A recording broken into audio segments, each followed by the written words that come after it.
ځواکمن د بس چلونکی دی. د هغه ډیرو همکارانو د کورونا پر وړاندې واکسین کړي دي. ځینو بیا تقویتي واکسین هم کړي دي. هغه هم باید واکسین وکړي. ځواکمن د ژوند بیرته نورمال کېدو ته لیوال او هیجاني دی. له نیکه مرغه ځواکمن یوه عمومي ډاکټره لري چې دی پرې باور لري. هغه د واکسینو په اړه ډېرې پوښتنې لري. کوم ډول واکسینونه شته او څومره خوندي دي؟ په جرمني کې اوس مهال لاندې واکسینونه شته: بیونتیک، فایزر او موډرنا، جانسن اند جانسن، نوواواکس. دا ټول واکسینونه د ډاډ وړ دي او د کوویډ-19 ناروغۍ د شدت ګواښ راکموي.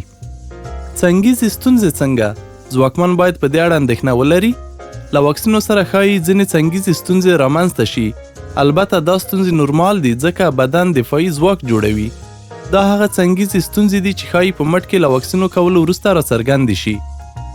د دې ترڅنګ ښایي په ټول بدن کې هم له واکسین کولو وروسته دا نښې ولیدل شي. له دې پرته نورې څنګیزې ستونزې ډېرې نادرې دي.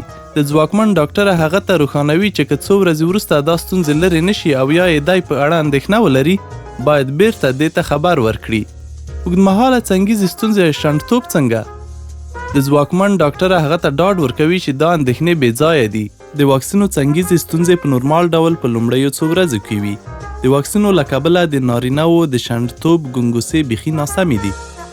ځواکمن به کله د کوویډ-19 ناروغۍ پر وړاندې خوندیتوب ترلاسه کوي. بدن له واکسین کولو وروسته د دفاعي ځواک جوړولو لپاره وخت ته اړتیا لري.